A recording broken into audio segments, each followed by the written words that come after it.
Rome, a name that, even today, makes history tremble. Across the heart of the most powerful empire the world has ever known, countless wonders were born. But only one stands as the ultimate, eternal symbol. A structure so massive, so perfect, that even by today's standards, it feels impossible. And yet, it was built nearly 2,000 years ago. No heavy machinery, no reinforced concrete, no digital technology. It was forged purely from the raw power of human intellect, of human hands, and the sheer, unyielding will of an emperor.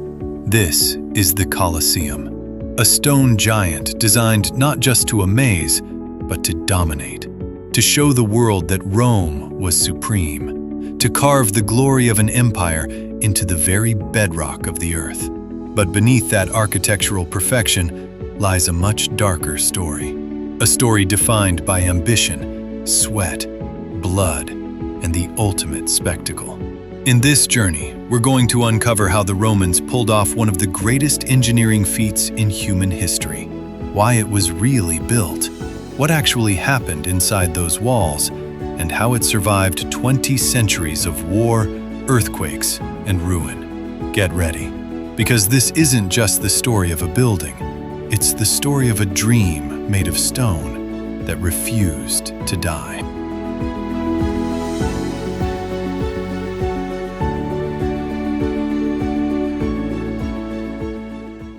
The story of the Colosseum doesn't begin with stone. It begins with fire. The year was 64 AD. Under the reign of the infamous Emperor Nero, a devastating fire reduced much of Rome to ash. The people were desperate, and the finger of blame pointed directly at Nero himself. Rumors spread that he had started the fire on purpose, just to clear space for his own ego. And when the smoke cleared, he did exactly that. On the ruins of the city, he built the Domus Aurea, the Golden House, an immense, decadent palace filled with artificial lakes, private forests, and towering gold statues. It was a slap in the face to a population living in misery. But when Nero's reign ended in blood, everything changed. A new emperor rose to power, Vespasian, the founder of the Flavian dynasty. He knew he had to break with the past. He had to erase the memory of the tyrant and win back the hearts of the Roman people. So, he made a decision that was as symbolic as it was brilliant. Right where Nero's private lake once sat, he ordered the water to be drained, and in its place, he commanded the construction of a public amphitheater, a place for the people, a place accessible to everyone. It was a monument to the power of Rome, yes, but also to its generosity. The message was unmistakable. Where the luxury of one man once stood, the entertainment of 70,000 citizens would now rise. The Colosseum wasn't just built to impress. It was built to legitimize a new era, and to prove that Rome was eternal. The year was 72 AD. Rome was buzzing. Under Vespasian's orders, work had begun on a project so vast that most people couldn't even wrap their heads around it. First, they had to drain that massive lake. Then, they began digging foundations that went down dozens of feet. Roman engineers were masters of stability. They knew the strength of travertine, the pale stone from the hills of Tivoli. Massive blocks, carved with surgical precision, were dragged into the city on ox carts and hoisted into the air by giant wooden cranes, powered by nothing but human muscle. They worked day and night. Thousands of men, slaves, architects, blacksmiths, and masons, all moving as one. But the real secret of the Colosseum wasn't just the materials. It was the genius of Roman engineering. The entire structure was a web of arches and vaults designed to distribute weight with perfect balance. Each arch supported the next in a modular system that made the building incredibly strong, but also surprisingly fast to build. It was a miracle of efficiency. The exterior was encased in travertine, held together by iron clamps, while the interior used lighter volcanic rock and brick, a perfect blend of strength and speed. In just 8 years, under Titus, the son of Vespasian, the work was finished. No one thought it was possible to build something this grand in such a short time. But in 80 AD, the gates finally opened. The Colosseum was ready to host the greatest show on Earth.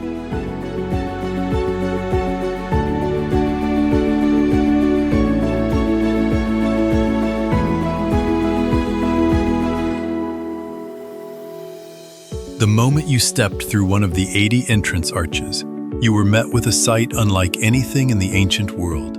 A vast arena, capable of holding up to 70,000 people. They were seated by rank. The more important you were, the closer you got to the action. But every Roman citizen could get in.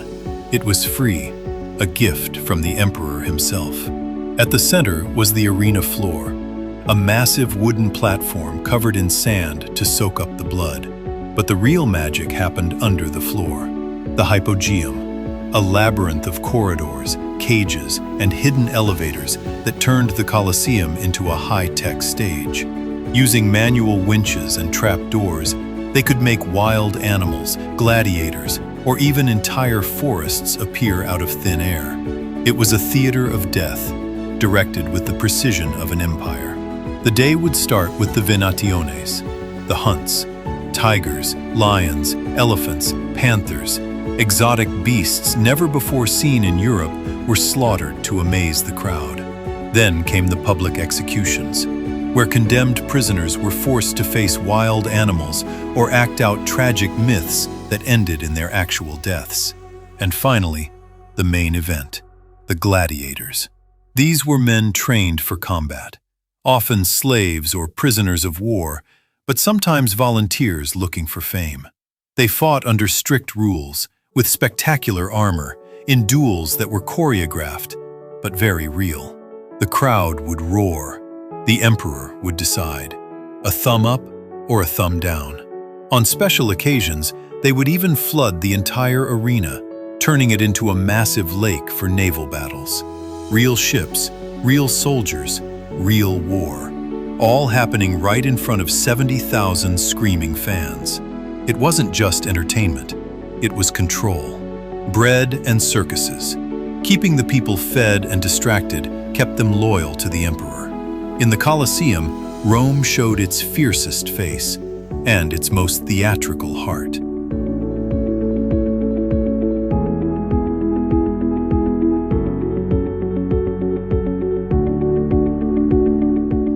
But not even giants live forever. As the Western Roman Empire began to crumble, the Colosseum began to fade. By the 5th century, the great games were over. The last gladiator battles were fought, and then silence. The costs were too high. The times had changed. Christianity was rising, and the New World looked at those blood-soaked spectacles with disgust. The Colosseum lost its purpose.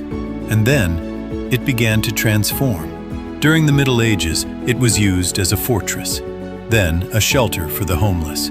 It even became a massive stone quarry. Travertine, columns, and iron were stripped away to build churches and palaces, including parts of St. Peter's Basilica. Massive earthquakes in the 14th century caused entire sections to collapse.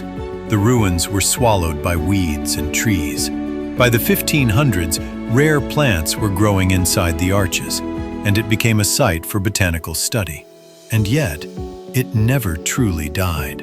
In the 1700s, the popes began to see it as a symbol of Christian martyrdom. They built a Way of the Cross inside, stopped the looting, and began the long process of preservation. By the 1800s, it was no longer just a ruin. It was a national identity, a symbol for a new, unified Italy. Stone by stone, it was saved.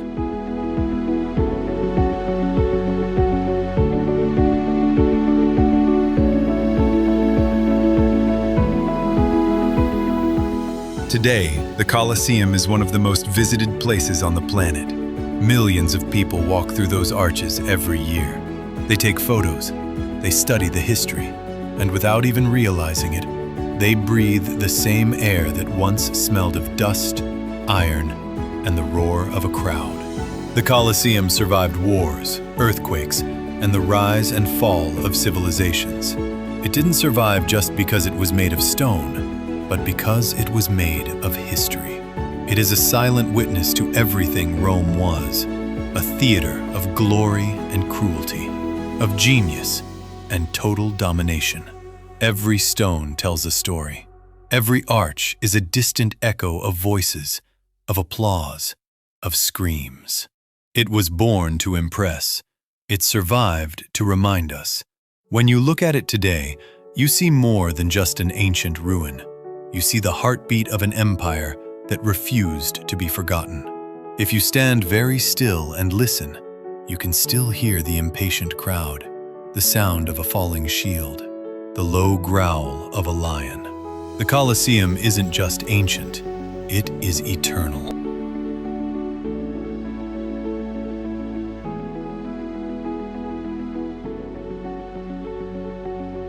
The stones of Rome still have many secrets to tell.